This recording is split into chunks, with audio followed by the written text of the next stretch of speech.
Hello, fabulous people. I hope you had a fantastic day. You know what, you guys? We really need to talk about Pam Bondi. Now, by now, you've all probably heard what she had to say regarding our First Amendment rights. If you haven't, um, take a listen. Now, this is coming from the Hill. There's free speech and then there's hate speech. And there is no place, especially now, especially after what happened to Charlie, in our society. Do you see more law enforcement going after these groups who are using hate speech and putting cuffs on people so we show them that some action is better than no action? We will absolutely target you, go after you, if you are targeting anyone with hate speech, anything. And that's across the aisle. Well, you heard it. Words right out of her own mouth. It's across the aisle. Every single last American. They're coming after us. She's going to come after us. She's going to come after our right to free speech. Now, they've already done this in England. They lock people up for criticizing the government, for criticizing Muslims. And when our government tells us that they're going to come after us and they're going to lock us up and take away our right to free speech, we need to believe them. And because in this case, they're not lying. So I decided to do a deep dive into Pam Bondi. I want to know exactly what this woman is all about. Pam Jo Bondi was born November 17th, 1965. She is an American attorney, lobbyist, and politician who has served as the 87th United States Attorney General since 2025. A member of the Republican Party, she served as the 37th Florida Attorney General from 2011 and 2019, the first woman to hold the office.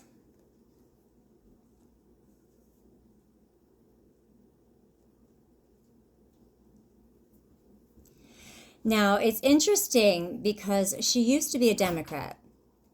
I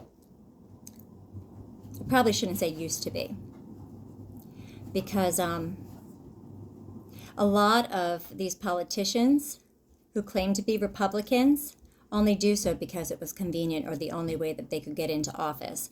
And Democrats posing as Republicans is nothing new.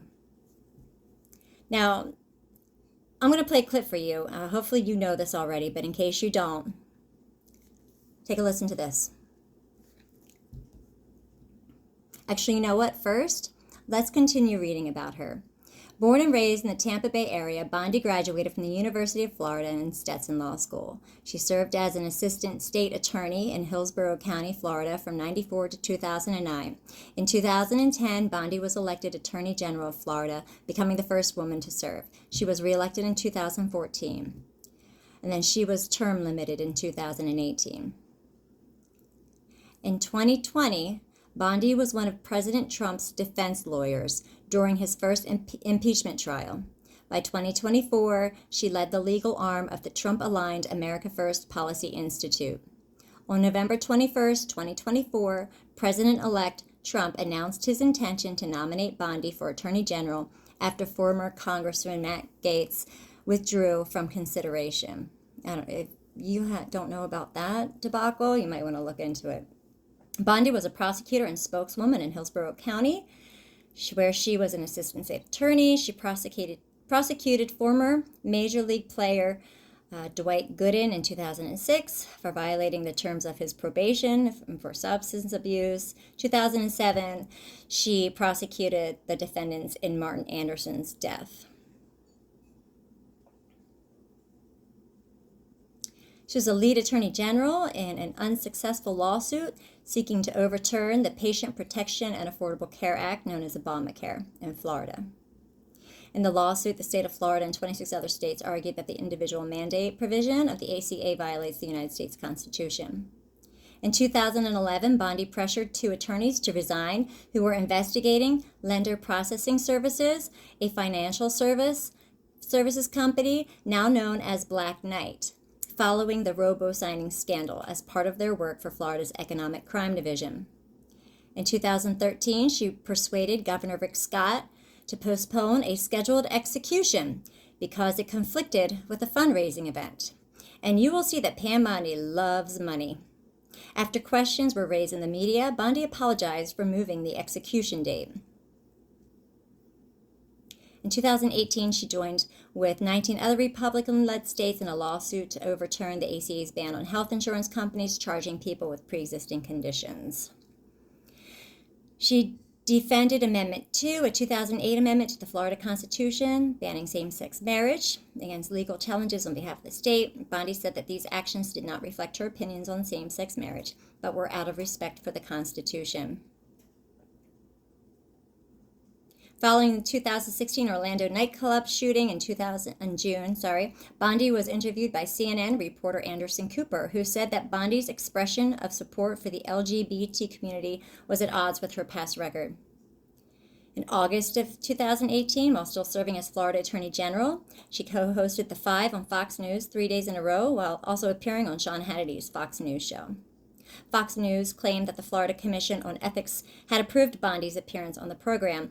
However, the spokeswoman for the commission denied that, telling the Tampa Bay Times that no decision was made by the commission and that the commission's general counsel did not make a determination whether or not Bondi's appearance as a host violated the Florida Code of Ethics.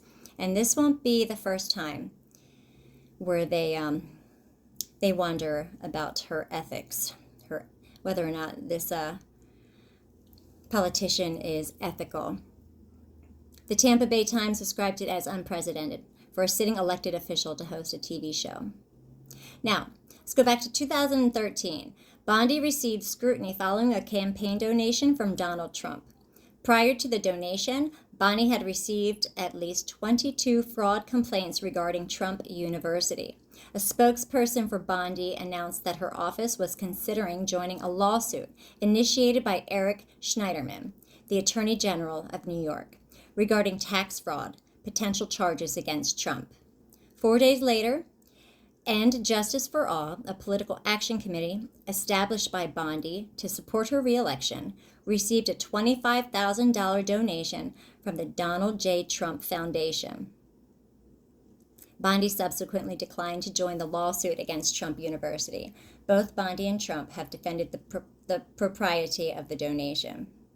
Now, in 2016, after Citizens for Responsibility and Ethics in Washington filed a complaint with the IRS regarding the donation, the Trump Foundation stated that it had made an error. And I started doing a deep dive into Trump. I had done one in 2016, enough to convince me not to vote for him.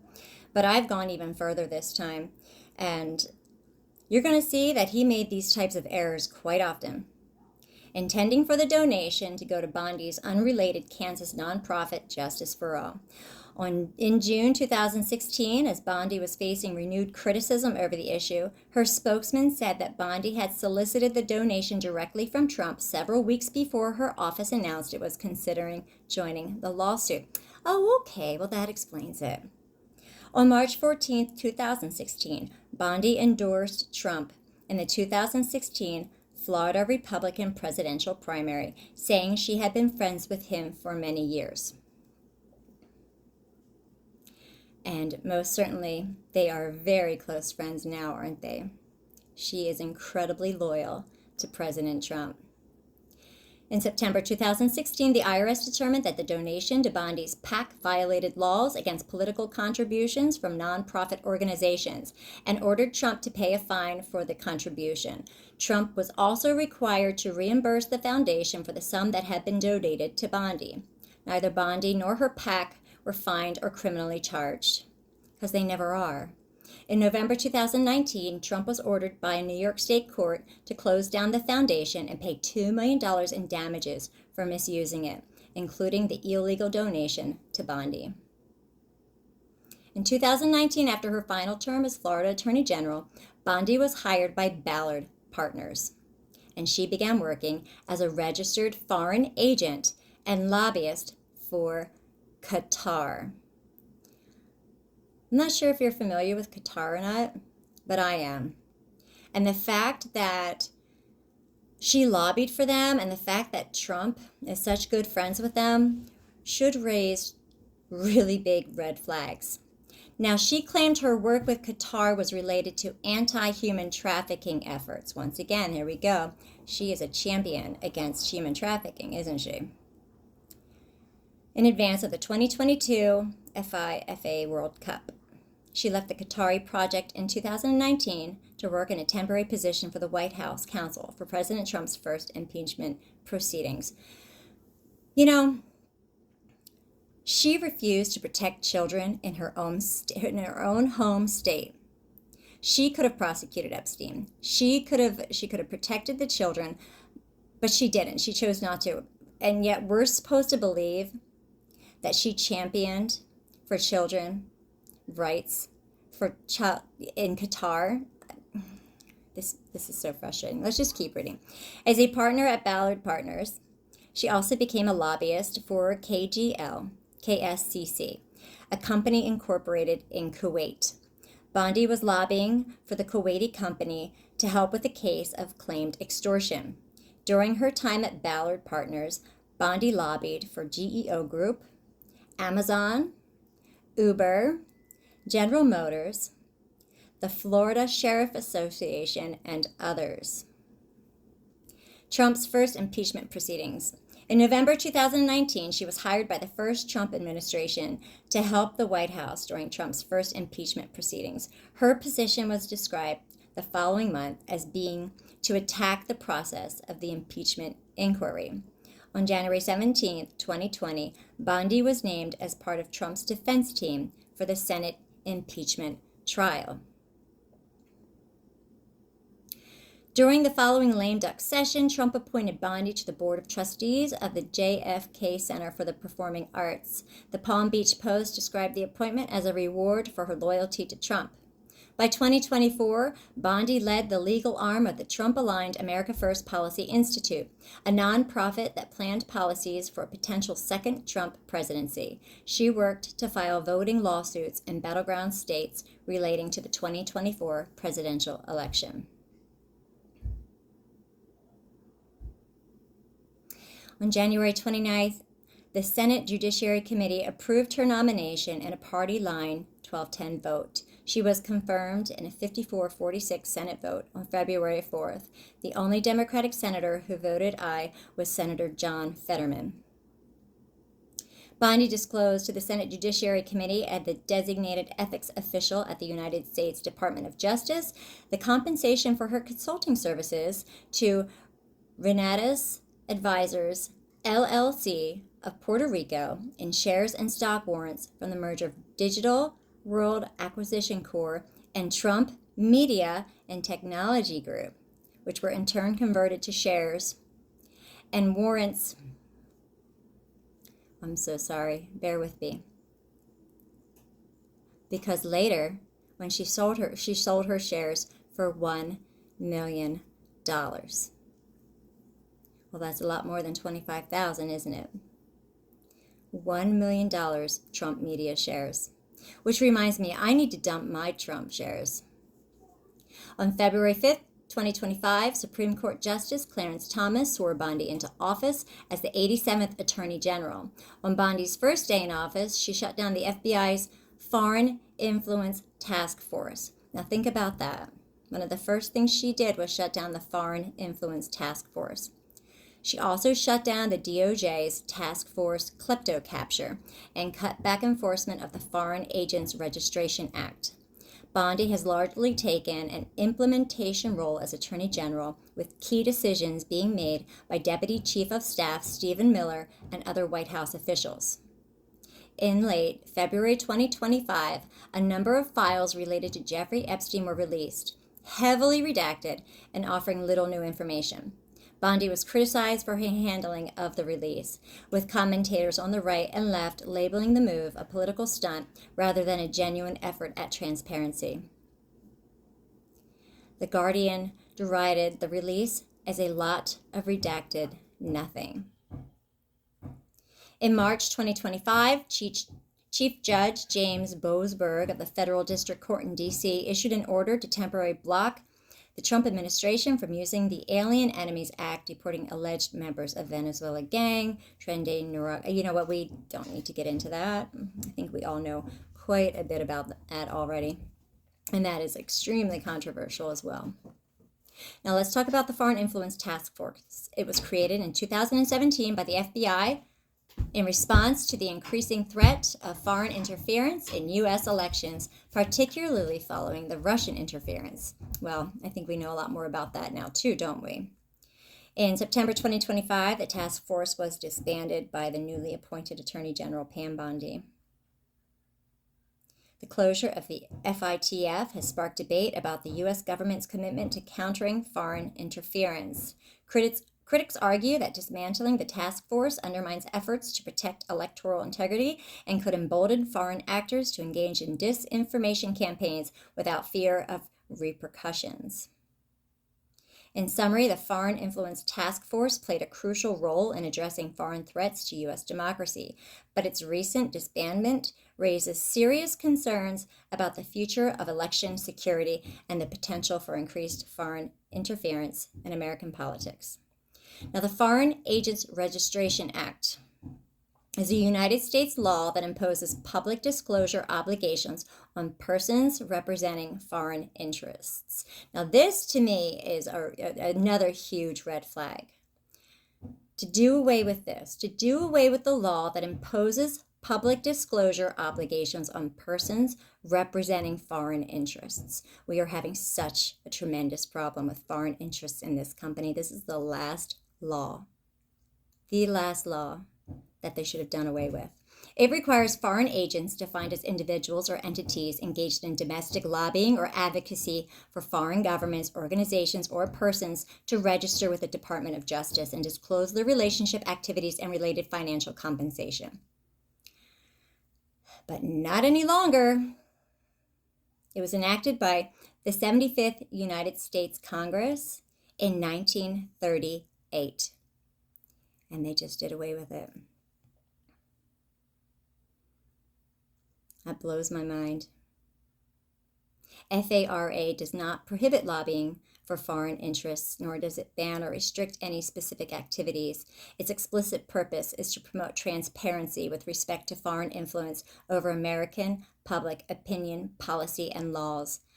To that end, the DOJ is required to make information concerning foreign agents' registrations and their disclosed activities on behalf of foreign principals publicly available.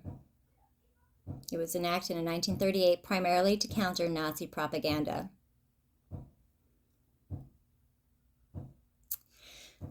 Boy. It goes on to talk about that. Remember that group chat leak back in March? I don't think we ever got to the bottom of that. I don't remember them ever saying exactly who caused that leak. In March 2025, Bondi announced the establishment of the Joint Task Force October 7 to seek justice for victims of the October 7, 2023 attacks on Israel by Hamas,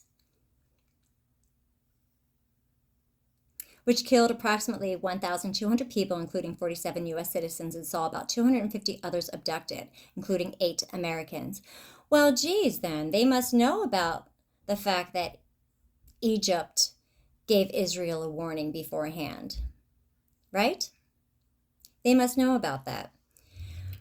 The task force focuses on prosecuting the direct perpetrators of the attack, pursuing charges against Hamas leadership, and targeting individuals and entities providing support or financing to Hamas, related Iranian proxies, and affiliates.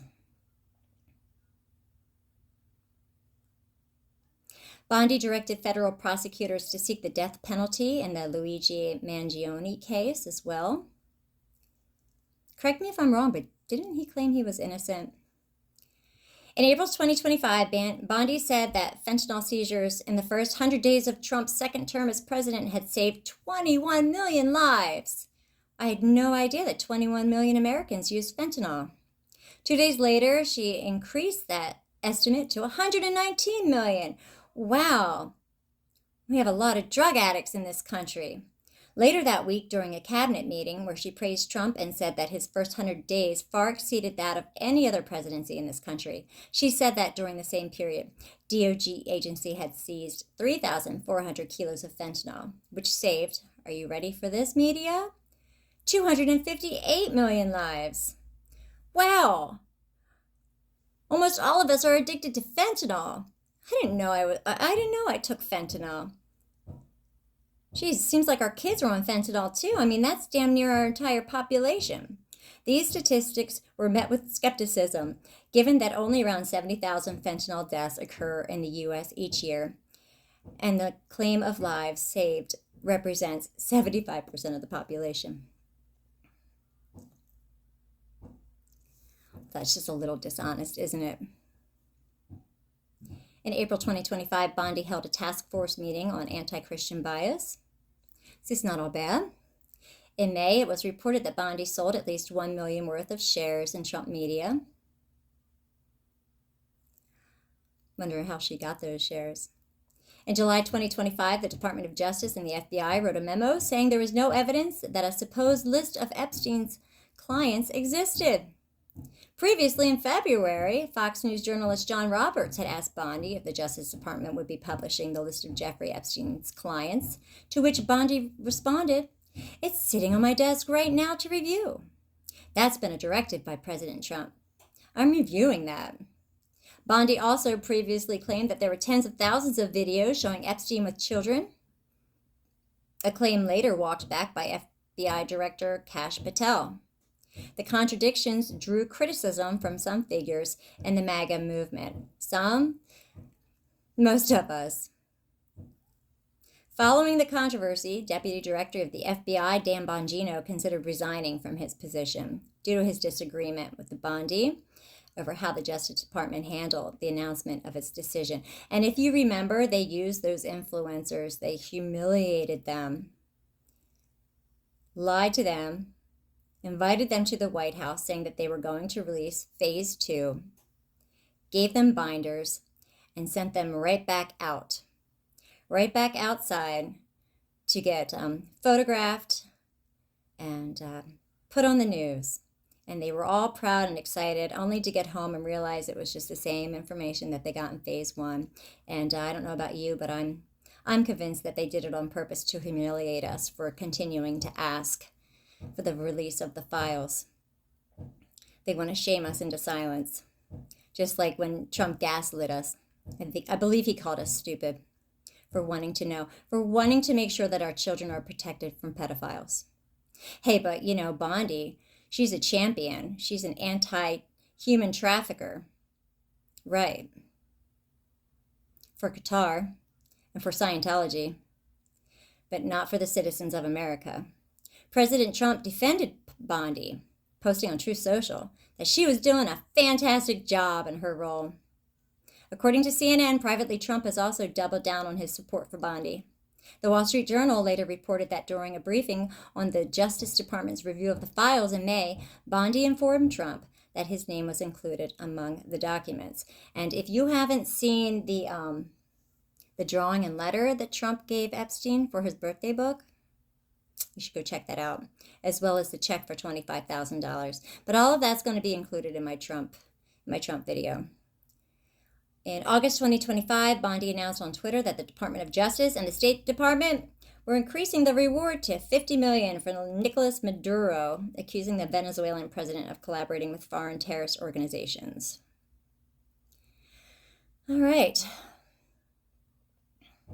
September 2025, in response to the killing of Irina, the Ukrainian immigrant on the subway, Bondi said she would seek the death penalty for the perpetrator and that he would never again see the light of day as a free man.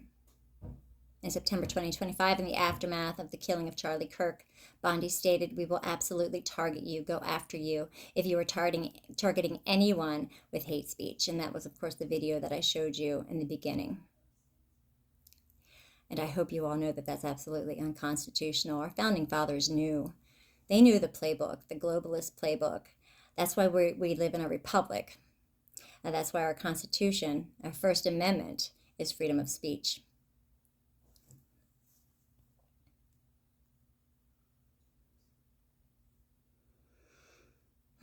Parents were Joseph Bondi and Patsy Hammer Bondi. Hammer, as in House of Hammer? I don't know. I don't want to jump to any conclusions there. Her father was a commissioner, city council member, and her mother was a public retardation school teacher. Her ethnicity: Ashkenazi Jewish, German, English, Scottish. Oh, no. That's not her mom's. That's the House of Hammer. So that is not relevant. Yeah, that's all House of Hammer information. We don't know if she's related to them, so we're not even going to speculate on that. There's a little bit more information about the Trump University lawsuit and the Church of Scientology. Pam Bondi faced criticism for her ties to the Church of Scientology, receiving donations from prominent members while defending the group's anti-human trafficking stance. You know, Scientology isn't exactly known for their human rights stances. I'm going to have to call BS on that. She also faced scrutiny for accepting Trump campaign contributions, which we already know about.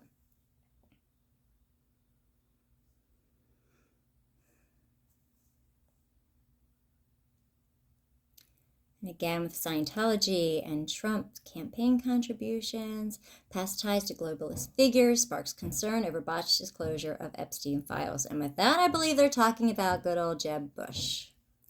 She was very good friends with Bush.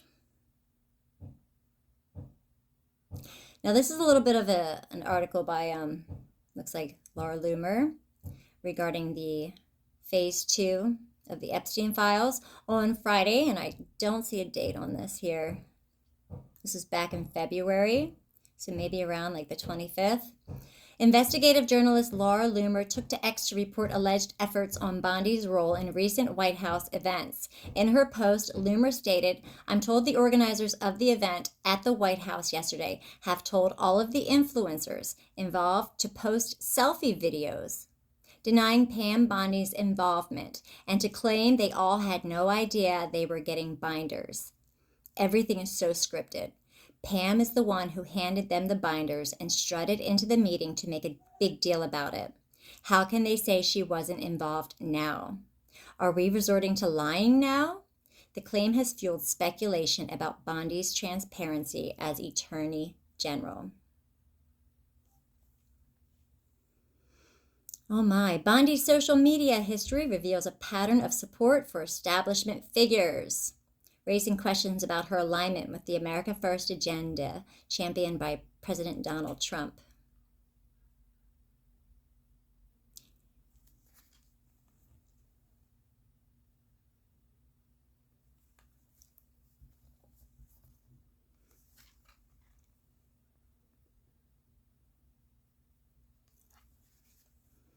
Beyond the Bush family, Bondi has also voiced admiration for the late Senator John McCain, a frequent critic of Trump's legislative priorities. Following his passing in 2018, Bondi described McCain as a great American on X, despite McCain's pivotal vote against repealing the Affordable Care Act, blah, blah, blah.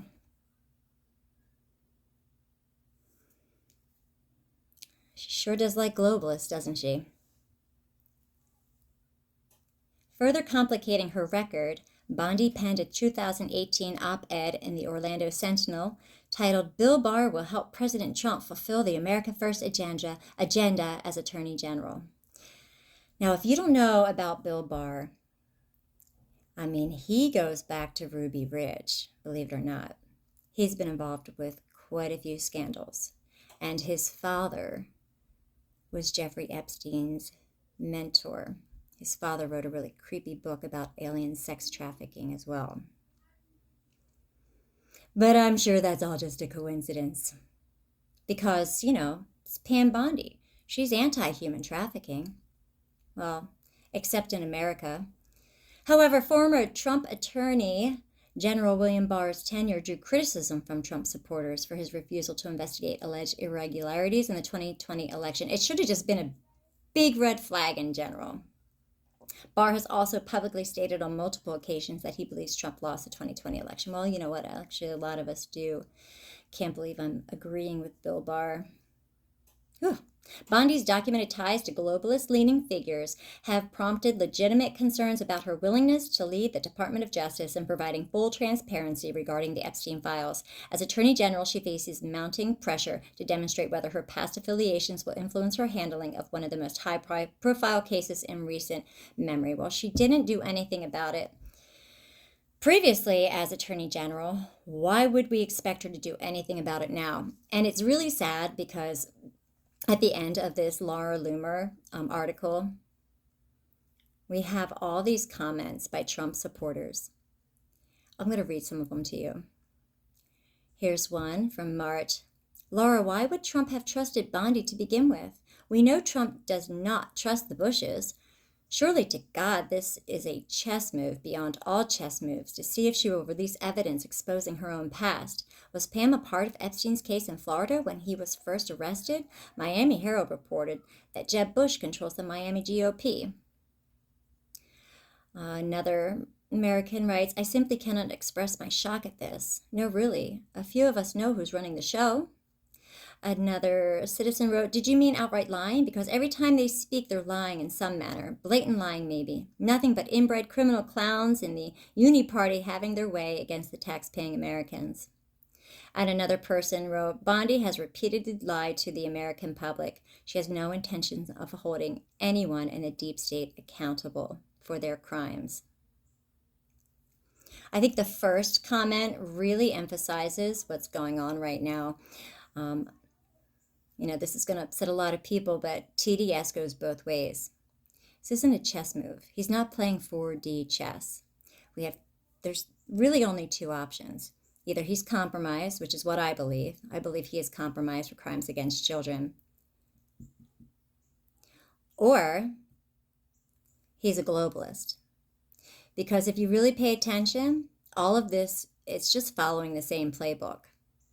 All of these wars, this attack on free speech, the fact that he actually hasn't done anything to drain the swamp yet, and he keeps saying, I'm going to go after Obama, or I'm going to look into arresting Soros, or whatever kind of rhetoric he spews. It just seems like absolute lies at this point. And I personally believe that Donald Trump will go down as being one of the greatest psyops in American history, much like Q. Q was really successful. I didn't fall for Q, but I know a lot of people who did. Even Marjorie Taylor Greene fell for that. It was quite the successful psyop. And I think Trump is even more successful. But that's just my opinion. Here we go. Pam Bondi could have tried Epstein, while Florida AG, law professor says, and this is dated in July in 2025.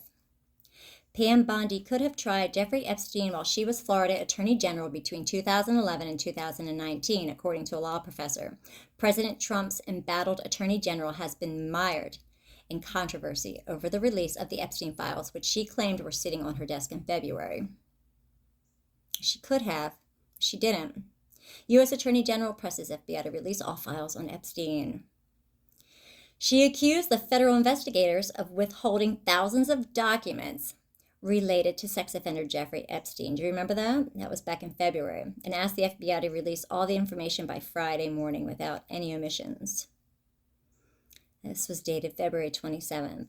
In a public letter, Attorney General Pam Bondi asked FBI Director Kash Patel to also investigate why thousands of documents related to Epstein probe were withheld by the agency. She released the first phase of newly declassified files on Thursday, but it contained no major new allegations about Epstein, nor revelations about his associates. Epstein was arrested in July 2019 on charges of sex trafficking, but has since been cleared. The Attorney General demanded all information related to the disgraced financier be turned over by 8 Eastern Time on Friday, regardless of how it was obtained. Late yesterday, I learned from a source that the FBI field office in New York was in possession of thousands of pages of documents related to the investigation and indictment of Epstein, she wrote in the letter. Despite my repeated requests, the FBI never disclosed the existence of the files. Additionally, Bondi directed FBI Director Patel to conduct an investigation. And tell you what, I haven't heard anything about those thousands of documents at the New York field office. Yep. The Trump administration has been in a tailspin over the case files since the beginning of July, when the Justice Department directly contradicted Attorney General Pam Bondi on the existence of Jeffrey Epstein's client list, eliciting surprise and upset from the deepest pockets of the MAGA leaders' base. And I'll tell you what, it really did rock us. It really does, and it still does. There's an article dated November 22nd, 2024. Trump has tapped loyalist Pam Bondi for the Attorney General spot. Trump is no doubt eager to avoid another debacle, and in Pam Bondi, it feels like he has picked someone far less repellent to the GOP senators. It says a lot about the GOP senators, who will need to bless the nomination. GOP senators are likely relieved they don't have to spend the first weeks of the new Congress fielding questions about Venmo payments for sex with underage girls, like they did with Matt Gaetz. It's clear where Trump's priorities are with the Department of Justice. In a social media post, Trump announced Bondi would be shifting what he perceives as an anti-Trump focus, because that's his priority. Not protecting the children and not locking up all the pedophiles and the child traffickers, but protecting his reputation and ego. Bondi has long been inside Trump's inner circle. She was part of his first impeachment defense team, though her legal chops were often less than impressive. He goes on to show a clip of her stumbling at the impeachment trial, trying to find a date regarding Epstein trafficking case, where she fumbles through the documents, flipping through, and can't find it. She didn't know a simple answer to a simple question. Bondi traveled to be by Trump's side at the Manhattan criminal case over illegal hush money payments to Stormy Daniels, putting in more time with him than his own daughter. Bondi was once a Democrat, but converted to Republicanism, and then to Trumpism. She currently is in charge of the Law and Justice Division of the American First Policy Institute. So when was this dated? This actually, I don't see a date on this either. A conservative think tank with close connections to Trump's transition team. As Politico aptly described it, that institute is like a Trump administration in waiting. At Justice, Bondi will be joined by other Trump loyalists who previously served on Trump's defense team. As the New York Times reported, Trump has named Todd Blanche, Emil Bove, two experienced former federal prosecutors who took the lead in defending Mr. Trump in his state trial in Manhattan and against two federal indictments, to fill the number 2 and number 3 positions in the department. So he's filling them all with his buddies, his personal attorneys. A third lawyer, D. John Sauer, who was the Missouri Solicitor General. I'm sorry.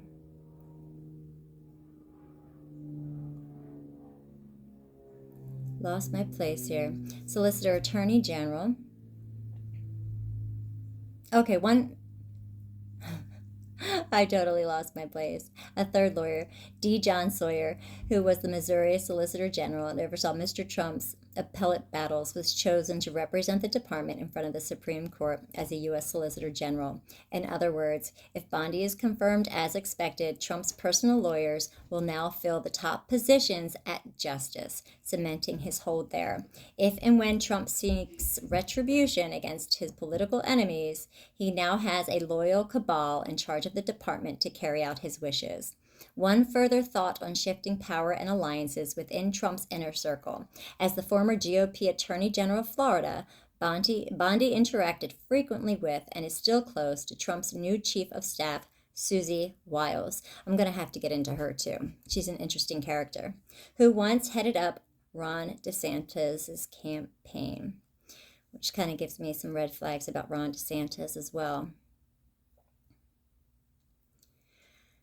Available for a price. My friend and fellow activist attorney Tristan Snell, who writes the Taking Down Trump newsletter, was at the New York Attorney General's office in August of 2013, the same time Bondi was the Florida AG. Snell had sued Trump University for $42 million for defrauding Trump U enrollees. The Florida AG's office had expressed interest in joining the case against Trump. After all, Florida had one of the largest numbers of fraud victims of Trump U. So this gives us a little bit more information about that case, but as Snell recounts in a thread, while he was prosecuting Trump U, Bondi was busy collecting political donations, including from Trump. Specifically, in an email at the end of August 2013, Trump's assistant communicated with Bondi's campaign finance director to arrange for a $25,000 donation to one of Bondi's PACs. Pay to play. And the check had a note written on it saying, "Dear Pam, you are the greatest." The check had even come illegally from the Trump Foundation, a nonprofit charity the Trumps once ran that has since been shut down by the New York AG's office. Money seems to matter a lot to Bondi, so much so that she once requested, we already know about that, prisoner's execution be delayed because she needed to do her fundraiser. She needed money. Bondi has appeared recently at Trump campaign rallies as a surrogate, perhaps to help underscore the support he has from Caucasian women. And with Wiles as chief of staff, Bondi as attorney general, Kristi Noem as head of Homeland Security, Linda McMahon as education secretary, Carolyn Leavitt as incoming press secretary, and Representative Elise Stefanik as UN ambassador, Caucasian women will often be the ones soft-pedaling Trumpism to the public and the world. Well, if you think about it, it is a pretty smart move, isn't it? And she goes on to defend here in this article from November 2024, she goes on to defend her lobbying for Qatar. And listen to this. President-elect Donald Trump's new pick for Attorney General once earned $115,000 a month. $115,000 a month as a registered foreign lobbyist for the Qatari government, which has often been accused of human rights abuses. Okay, so hey, we just need to tell the child, victim, adult survivors of Epstein sex trafficking ring that Pam Bondi will help them for $115,000 a month. She worked for Qatar in 2020 during the run-up for the 2022 Soccer World Cup. I wonder what she was really doing there, because I don't believe for a second it was about combating human trafficking. Because like I said before, she wasn't willing to do it in her own state of Florida. Why should we expect that she was doing this in Qatar? And what was she doing with Scientology also? The highly successful executive and former attorney general faces intense scrutiny after stepping in when former Florida Republican Matt Gaetz stepped down from the nomination. I have known Pam for many years. She is smart and tough, Donald Trump said, and is an American First fighter who will do a terrific job as Attorney General.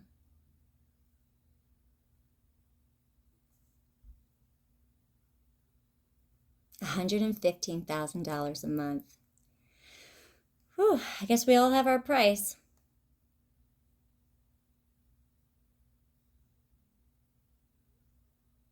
Looks like she severed ties with Ballard Partners as the Qatari government lobbyist in November 2019 to take up a temporary position in the White House counsel's office. At the time, Trump was facing his first impeachment trial for alleged abuse of power and obstruction of Congress after a House inquiry found that he sought foreign interference. Bondi later returned to Ballard Partners following the conclusion of the impeachment trial in March 2020, resuming her lobbying for the Qatari government. Her registration with the Qatari government is no longer active, though she remains affiliated with Ballard Partners, according to the New York Times. She is currently registered as a lobbyist for law enforcement-related clients, including an association representing some of the country's largest sheriff's offices and another group representing sheriffs in Florida. It's pretty smart, huh? Somebody explain to me, why do we need lobbyists? I mean, you have constituents, so what do you need lobbyists for? In case you don't know, Qatar is the world's wealthiest country, and it's frequently criticized, I should say, for human rights violations. Age of consent there is 16, but you can certainly marry younger with the parents' permission. So they have child brides there. So the fact that she wants us to believe that she was combating human trafficking, give me a break.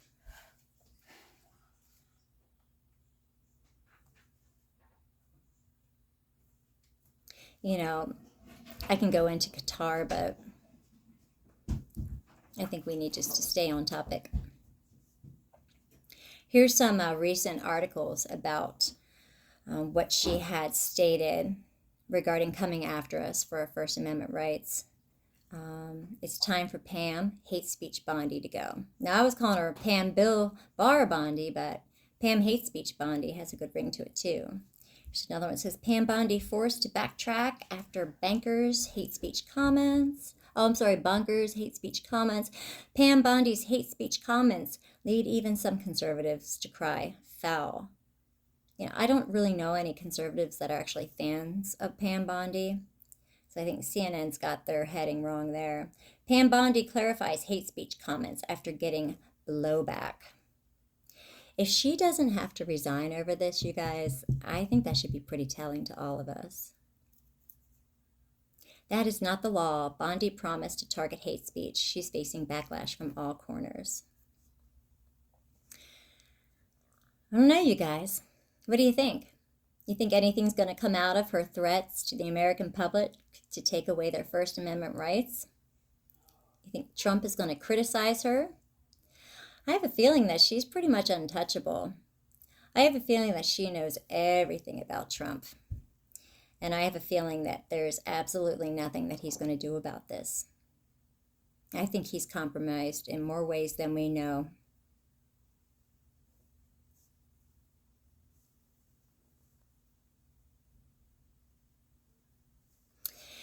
Well, let's see. Here we go. Keeping America and Qatar great. Florida's Bondi is a slave to the task. She certainly is, isn't she?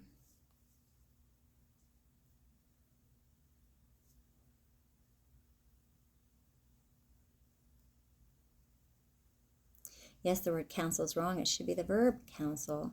But in Bondi's defense, having a tenuous grasp on the English language isn't a deal breaker for serving as a communicator in the Trump White House.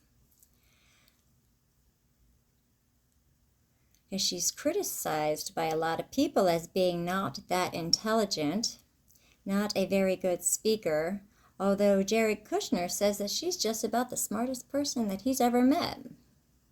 That's interesting.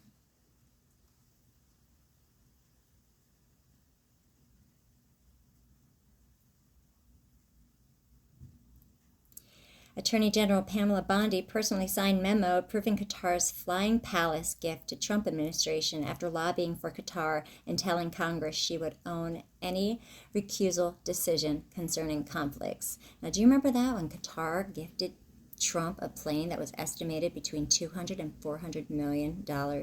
I know a lot of people were outraged about that because, believe it or not, MAGA isn't particularly a fan of countries that often demonstrate human rights violations.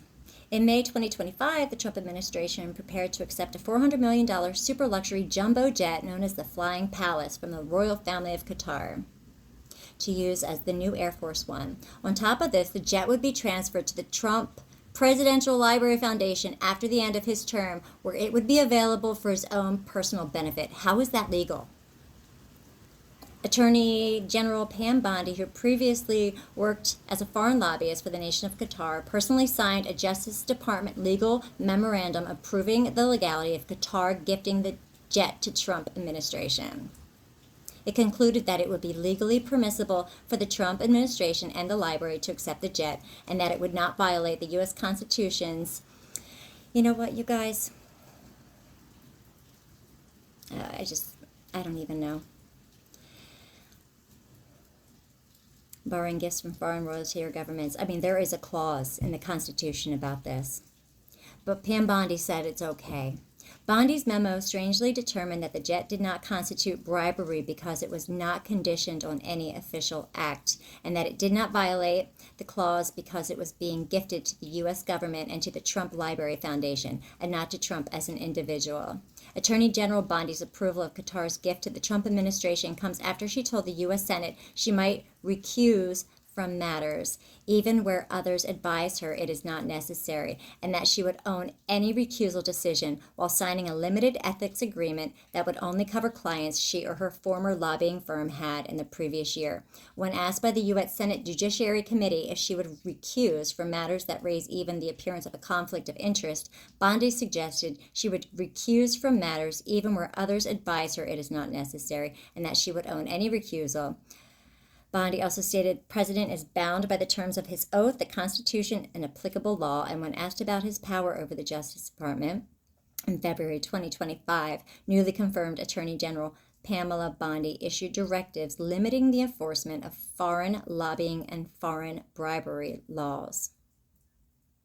Limiting the enforcement of foreign lobbying and foreign bribery laws. Do you see what's going on here? What she has done since she has gotten into office? The day after she was confirmed, she narrowed enforcement of the Foreign Corrupt Practices Act to matters involving criminal operations of cartels and transnational criminal organizations. She narrowed enforcement. Soon after, she narrowed the Foreign Agents Registration Act, which we already went over. In the ethics agreement she signed upon becoming Attorney General, Bondi stated she would not participate personally and substantially in any particular matter involving specific parties that she or Ballard Partners had represented for 1 year after her resignation from the firm, or for 1 year after she last represented a particular client.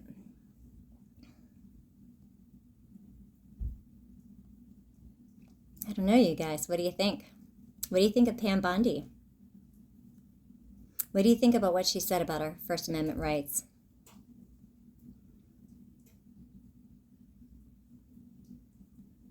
What do you think Trump's going to do about it? What do you think Charlie would have said about it? This is interesting as well. It looks like in July of this year, Pam Bondi fires DOJ's top ethics advisor. Do you see the trend yet? And misspells his name in a letter. This goes back to why people make fun of her. Claim she's not as intelligent as Jared Kushner says she is. Because in the letter to Joseph Terrell, in his termination letter, she spelled his name Jospeh, Jospeh. She sure has a lot on her plate right now, the article states. After promising the country in February that she was going to release the Jeffrey Epstein client list, to the glee of right-wingers everywhere who believe Trump is pure and perfect, and the list would only implicate Democrats. Okay, first of all, no, he didn't. No, we are well aware that there are extremely corrupt Republicans in office. That's why we dub them rhinos. So this you can see the media biased if you pay attention. But anyway, Bondi's Department of Justice recently determined that actually there is no client list. And then she went ahead and she fires the ethics advisor, Jospeh, who's worked at the department for more than 20 years. And it also makes perfect sense why, in his termination letter, she didn't even have a spare second to check if she spelled his name correctly, nor did she give him a reason why she was firing him. Could you imagine, after 20 years, you don't even get a reason why you're fired? Well, of course she couldn't say. I think we all know why. She couldn't write that down. It would implicate her. I think that's enough about Pam Bondi. I don't think we need to go any further. I think at this point we need to wait and see what happens. And if nothing happens, I think, you know what, even while we're waiting, I think we need to start making some phone calls to state and federal government about her comments regarding our First Amendment rights and coming after us. I want to read this to you real quick, and then I'm going to get going. Deuteronomy 16:19. You shall not pervert justice. You shall not show partiality, and you shall not accept a bribe. For a bribe blinds the eyes of the wise and subverts the cause of the righteous. You guys, thanks so much for tuning in. I hope you have a wonderful night. God bless you. I love you, and I'll see you next time. Bye-bye.